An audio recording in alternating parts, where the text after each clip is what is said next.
Good morning, good afternoon, good evening, whatever time it is for you. Welcome back to BroPartisan Hacks. We are here to talk about Ukraine and Russia, of all things. And I don't know, Reese, you say you don't have too much, so this might just be me talking a lot and giving my opinions and thoughts, and then you can come back with some questions about what you're seeing, kind of with what I'm going through. Okay. So, what is going on right now? As everyone has heard, the Russian military is massing troops on the border of Ukraine, and they've latest estimates that, like CNN or Fox has been released, says that there's up to 120,000 armed professional soldiers on the border of Ukraine, getting ready to mobilize. Right. So we live in America, and we have terrible geography of Eastern Europe, terrible understanding. So let's look at that real quick. So where is Ukraine? Well, Ukraine is right here. I'm using the Google Earth, and hopefully Alphabet doesn't get mad at me about putting these two things together.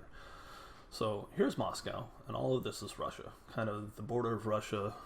You see Georgia down here. The mountains provide a pretty good border here. And here's Ukraine. And this yellow line kind of represents the general outline of the border of Russia. And you notice it's huge, right? So this space right here is like twice as big as the southern border of the United States, right?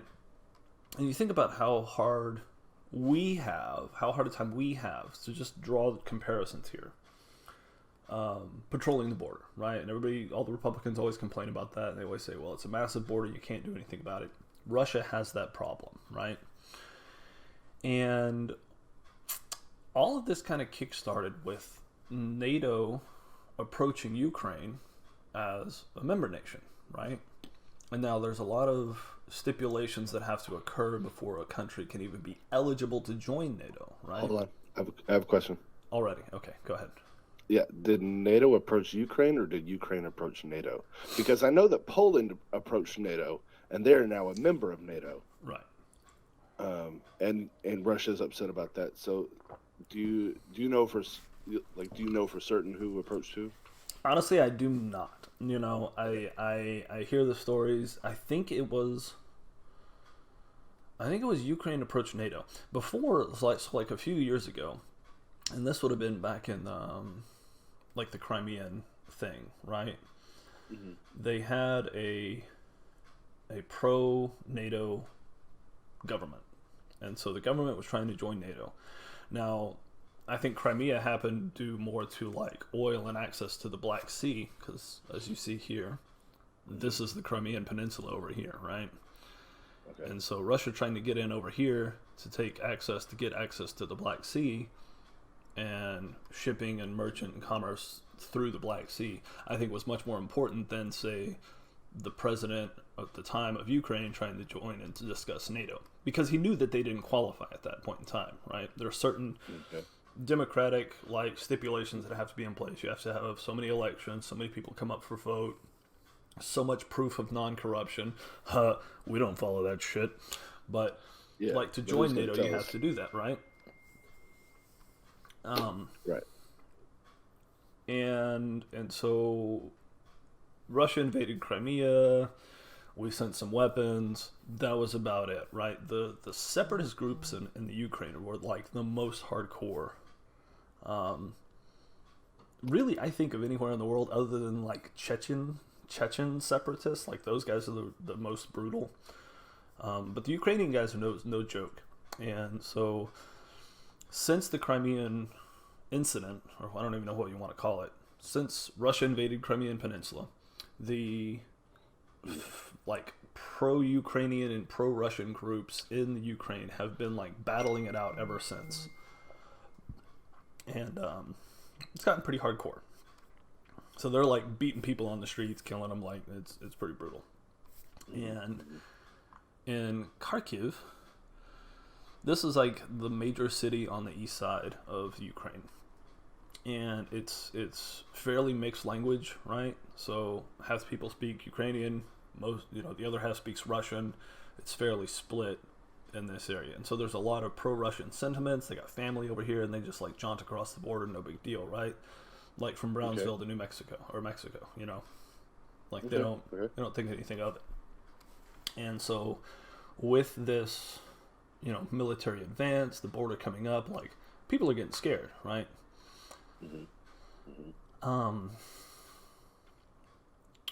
So all of that's going on, right? And why are they advancing up? Do we know why? Like, so again, right? Like as far as we can tell, right? This is threats against joining NATO, right? Okay. What happens if Ukraine joins NATO?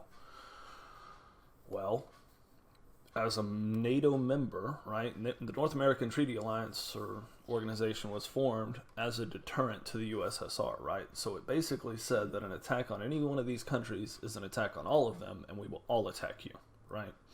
It still says that, and that's still the strongest language you can use in some sort of military treaty, right? Defensive alliance. Here we go.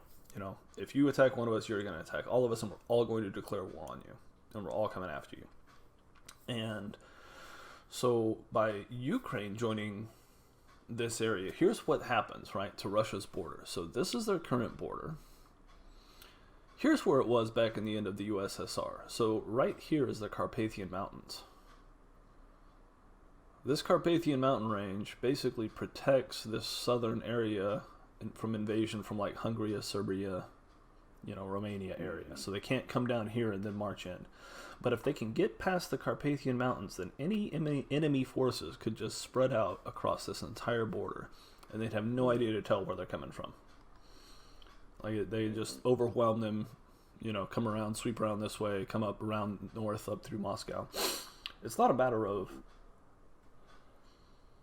don't attack Russia in winter. There've been plenty of campaigns that have invaded Russia in the middle of winter, but most of them were unsuccessful, and it usually had to do with unpreparedness. But right, that was almost 100 years ago. Right, it was 100 years ago, and our codes have gotten better, right? Our codes have gotten better, and we have jets, motherfucker. It's not. Yeah, but I mean, you can't occupy with a jet, right? So you have to get land forces in there, and so from a geopolitical standpoint and a geopolitical warfare point of view, if Moscow can't get Ukraine to side with them, then in their eyes they maybe see that they have no choice as a defensive measure to attack first to bring the border up to here, right? And Belarus is about as corrupt as it gets, so I feel like they wouldn't have a big problem installing their little puppet dudes there. They may already have. If you looked at the last election they had in Belarus, that was kind of a shit show. I know that the people of Belarus are really been upset about it. Yeah. Like the citizenry. Yeah. So, I mean, if they can push this border forward to right here and take all of Ukraine, then that shortens their border by about half of what it is currently, which is a much easier defensive proposition, right? Plus, you don't have an extra NATO country that could just swoop in on your backside over here. Why are they worried about invasion? Because it's Russia. And I think so. There's some of been no activity other than Ukraine joining NATO that would lead them to believe that we're on the verge of invasion, or you know what I mean? What's the logic there that they need that? I don't understand. I think it has to do with this country right over here. For example, if we needed Ukraine, if the United States needed Ukraine, right? Mm-hmm. If we were we got to have this area for our oil. Mm-hmm. You don't think we could just go take it? I mean, we would send a diplomatic force or whatever else. It's the difference between we'll let you rule it while you do what we say versus we're going to occupy you, which is where it looks like Russia's going right now. And so we hold ourselves under some moral authority on this because we are we didn't actually conquer you. We just told you what to do. There's a difference, right? And we gave you money for it. So we paid you to do what we wanted you to do. And that's kind of how the United States imperialism works, right? Oh, I know. With I Like, was with that bank, whatever, the International World Bank or something like that. yeah. So it's like that's how American imperialism works. This looks like full on like we're going to occupy you and move our border and take your, area. That's what this looks like. Now, will it get that far? I don't know, right? All that we can say for certain right now is that Russia's massing troops right here along this border. You know, they've got 120,000 people there, tanks, jets, active duty, ready to go, right here along this border. And that ain't that's no slouch. That's not a small force, right? Yeah. That's big time. Well, That's, I know the United States is sending troops, and from what I just saw, Boris Johnson is also sending troops.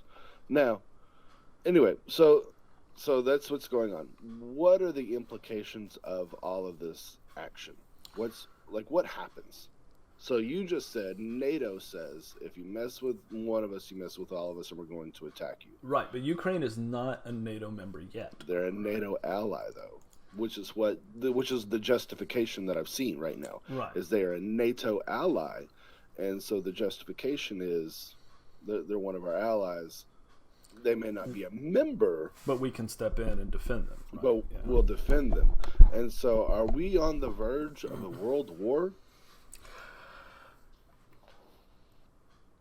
I don't know. I think this could get very ugly.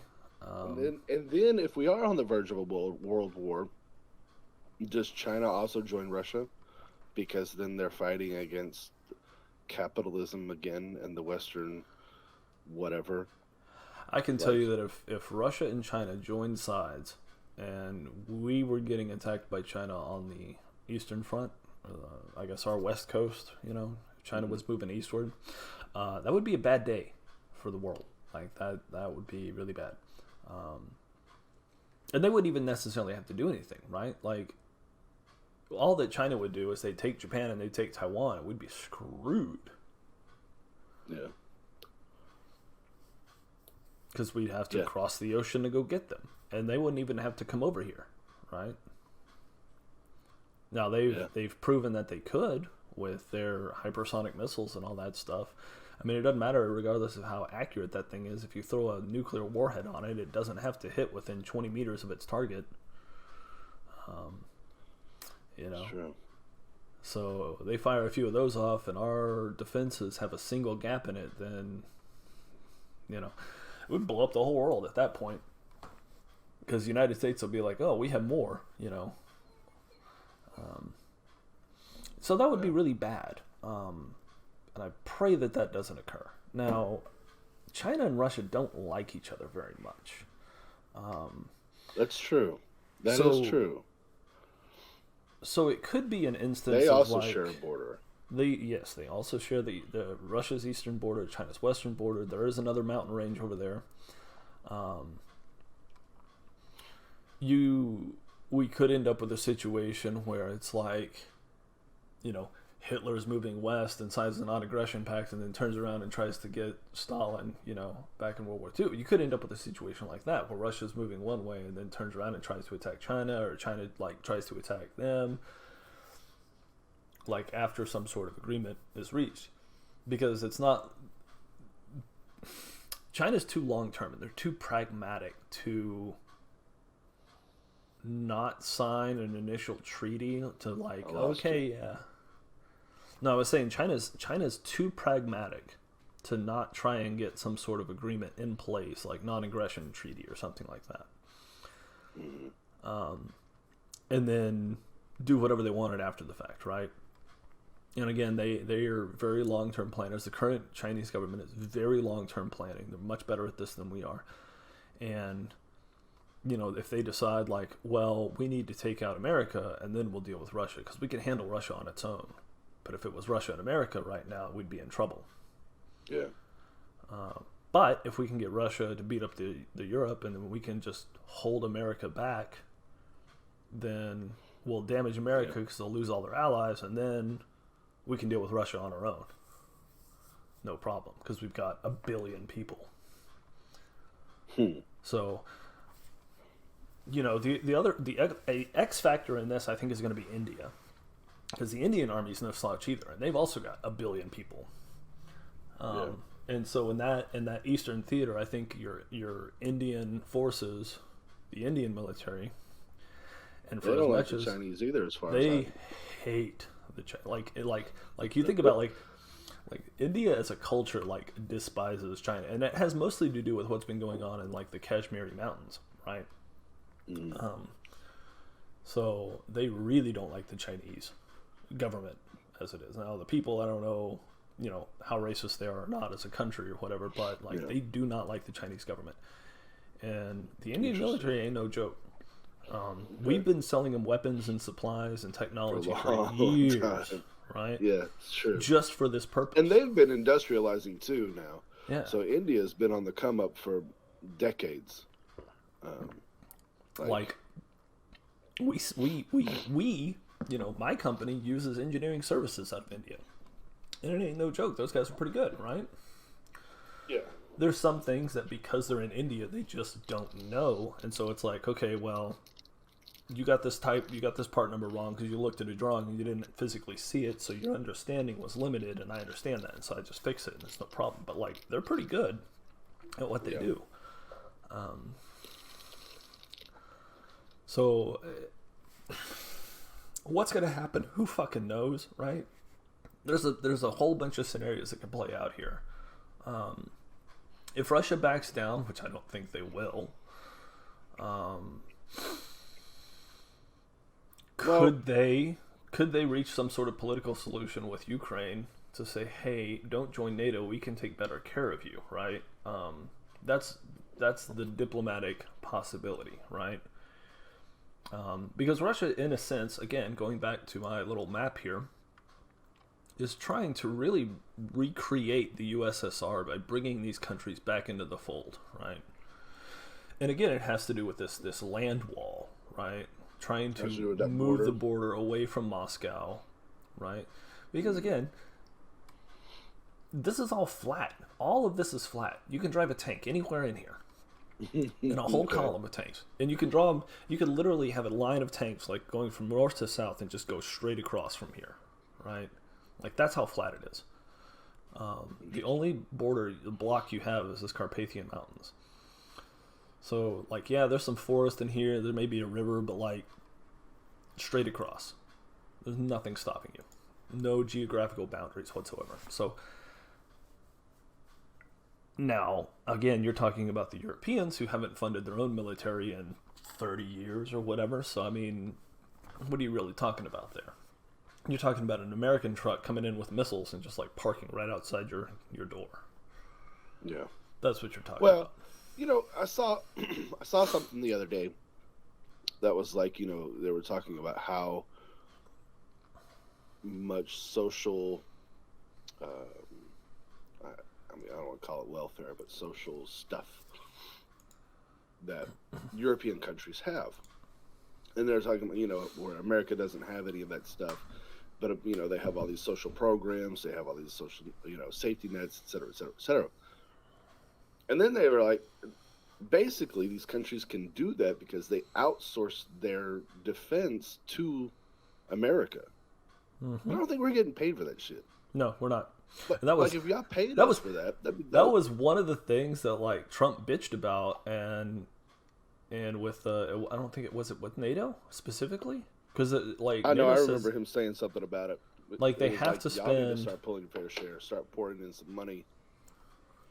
They have to spend, like, 3% of their entire GDP on military defense, and they weren't doing it at all. So, I don't remember if that was NATO or UN agreements, but it was one of the two. It was a UN agreement. Yeah, so... So yeah, we've been outsourced. We were the outsourced labor to provide defense, you know, and like for the last, since the end of World War II, so 1945 or whatever that was, like we have enforced the borders of the world, right? You think about that, right? For the history of humanity, borders have been fluid. They've moved.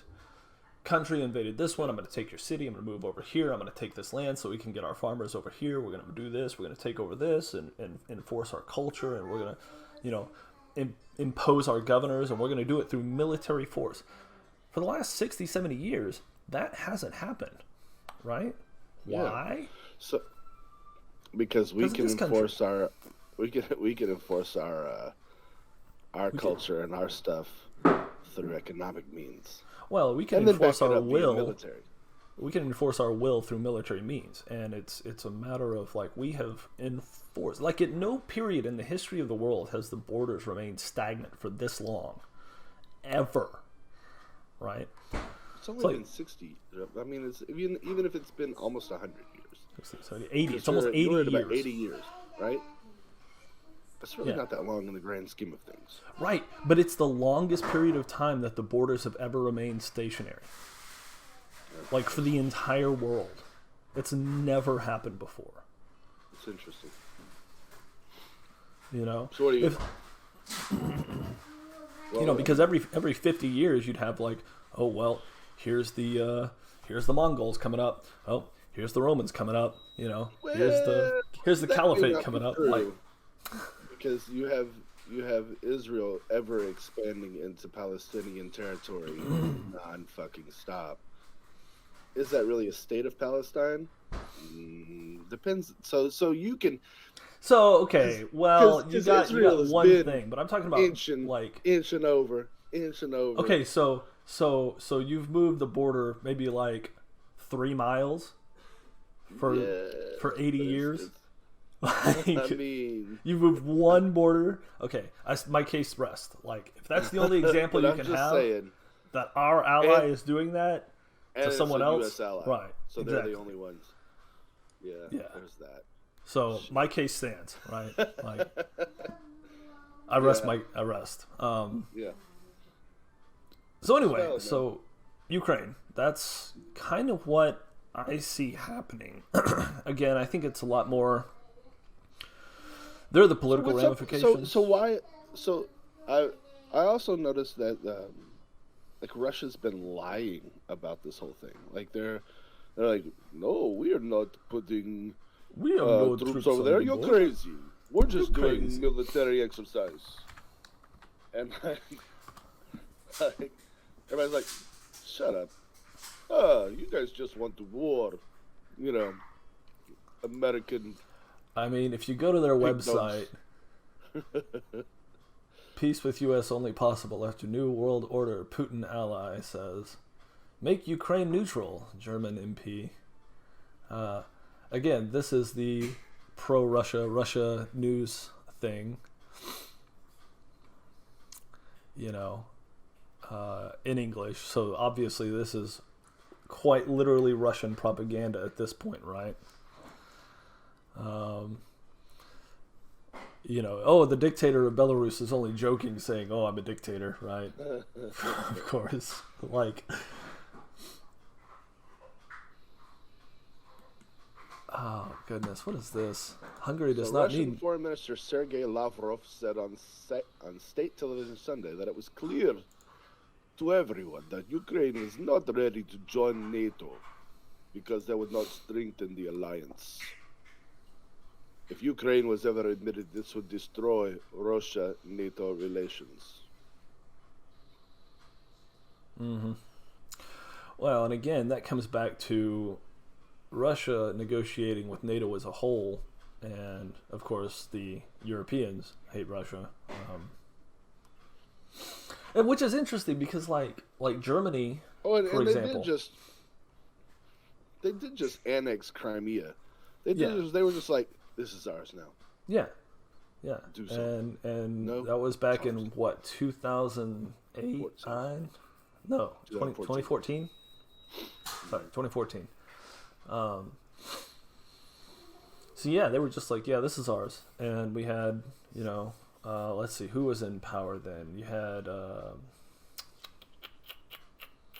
who was the British Prime Minister? It was the lady before Johnson, or dude before Johnson. I forgot his name already, but it was that guy. Angela Merkel, I think, was still around for Germany because she's been there for forever. It seems like. Oh, she's an official with NATO. Germany? Yeah, Germany's part of NATO. No. I'm saying Angela Merkel. No, she's she's stepped down from prime minister. She's German chancellor, right? Not anymore. Oh, okay. But she was back then. I don't know if that's happened. She was in 2014. That's what I was saying. Yeah. So, anyway, you had a bunch of weak leaders, and they didn't do anything about it. They were like, well, we're not going to start World War III over this peninsula. We'll sell weapons to Ukraine, and that's about it. And let them fight it out, right? The other thing is that what I was talking about like the pro-Russian groups. So like the Crimean Peninsula is on that eastern side, far eastern side of Ukraine, and they all speak Russian there. So there wasn't a lot of like the government was trying to pull together like militias and armies to like fight the Russians, but like the townspeople, they didn't care. Yeah. 6 one, half dozen the other. Like it all matters about who we're paying taxes to at the end of the day. For them, they didn't care. The ports that were still there, they were going to have jobs, and the guys who worked in the ports were actually going to get more work because Russia's going to send more traffic through, right? Apparently, the Ukrainians feel differently. So, civilians that live across the border are apparently they've got weapons somehow. Mm-hmm. They've amassed weapons, and now the citizens mm-hmm. in the Ukraine are doing military maneuvers along the border. I saw that story. Like so they're like, if y'all aren't going to do anything, we're going to do something. Yeah. We're going to do this. And the thing is, like, they're reporting on the pro-Ukrainian groups doing that, but it's both of them, right? There are pro-Russian groups out there in Ukraine who are doing the exact same thing. So what you're reading is, like in Kharkiv, like I said, it's about a 60-40 split in their language, and 60% speak Russian.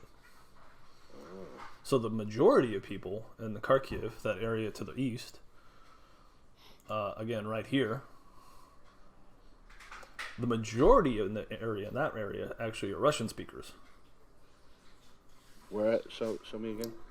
Here's Kharkiv, right here. So from there to the east?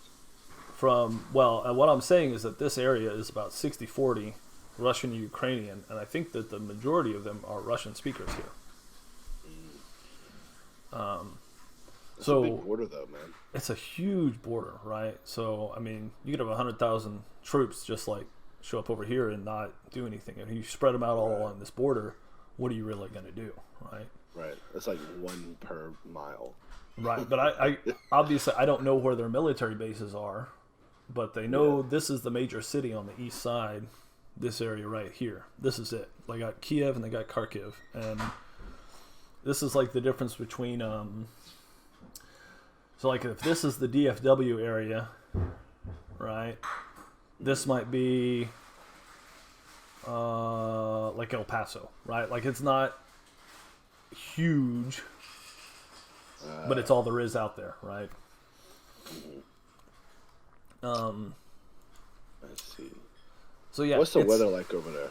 I'm assuming it's fucking cold, but I don't know. I mean, no, I have no idea. It's on. Let's see. Hide this. It actually gives me. So that's on the 50 degrees north. So that follows the weather like in Maine. That is as north as New Brunswick, which is actually Canada. So I have to admit. So it's pretty cold. The book I've been reading is written by a Russian dude and it's being translated into English. Yeah. It's like a 20-book series, and so I'm going to need this. It's not finished yet. It's about book 14, so I need y'all to hold off until the guy finishes. Hold off for about 7 more years. Let this guy finish this book series. It's pretty good. Well, we can talk about that later. Is there, All right, so we've been going on Ukraine for a minute. Like I said, there's a lot that could happen here. All bets are off as soon as the bullets start flying, right? So, you know. Okay, so let me ask you this: because there are some Marxist-Leninists that are, obviously they are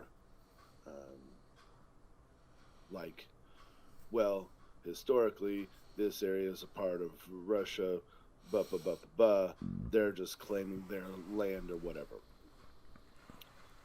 Okay. Yep. And I'm Are these the people on really Reddit who are like? These terminally online people that Okay. they just read theory and they have no idea what the fuck they're talking about. Right. There's no real life action and they're the people that like, well, there's a difference between work and labor, and you said the wrong thing. You better go read more theory. You know what I mean? Like, fuck you, dude. Yeah. Okay. So, people whose opinion doesn't matter, but anyway, so you're saying right. But my point is at the end of the day,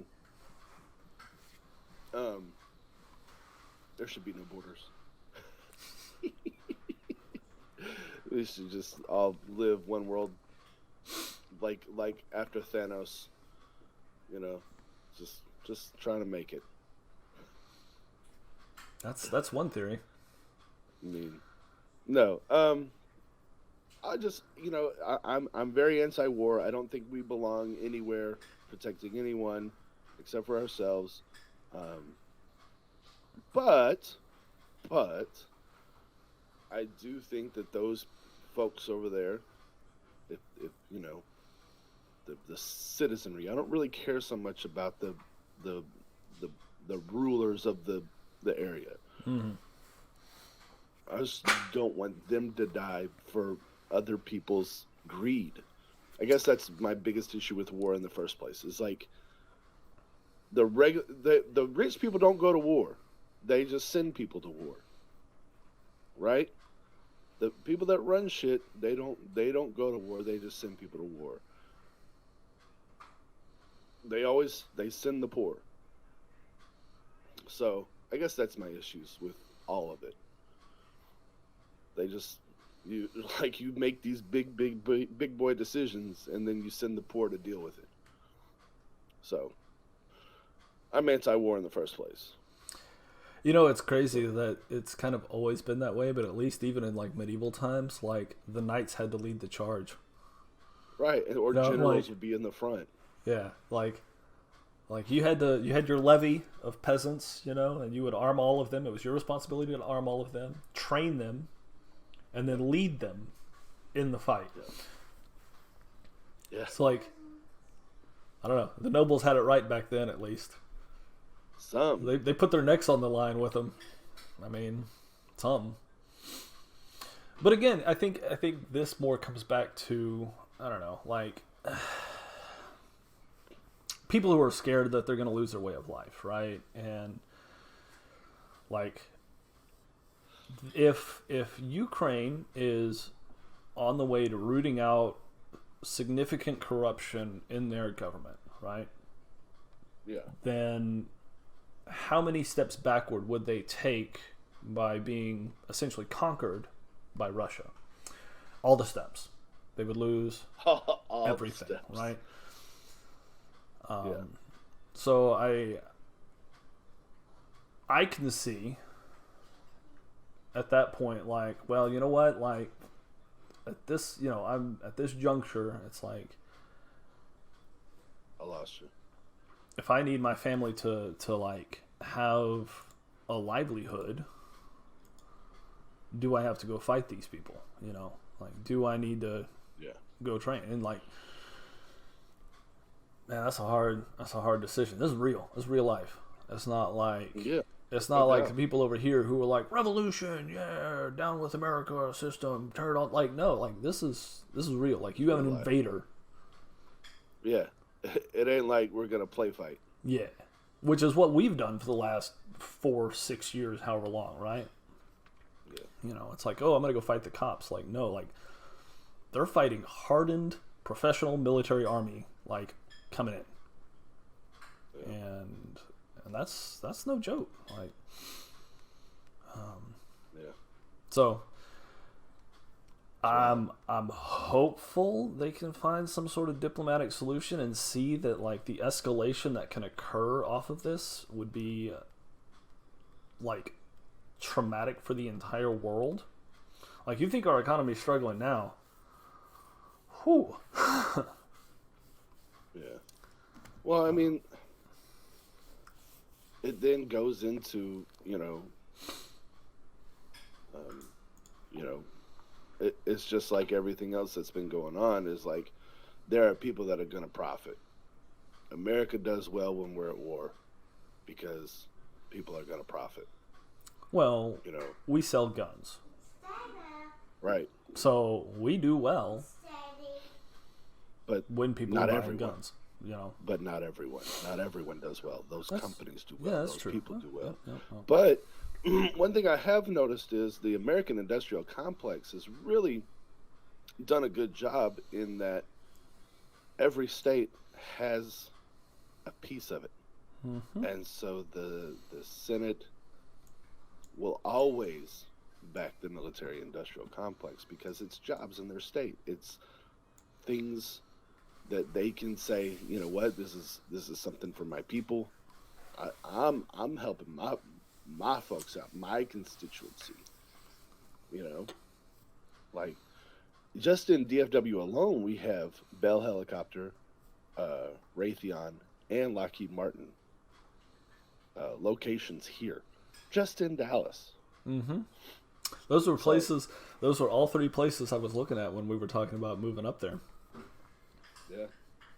Well, there's like, it's funny because I teach driver's ed at a local private school, and there's a kid who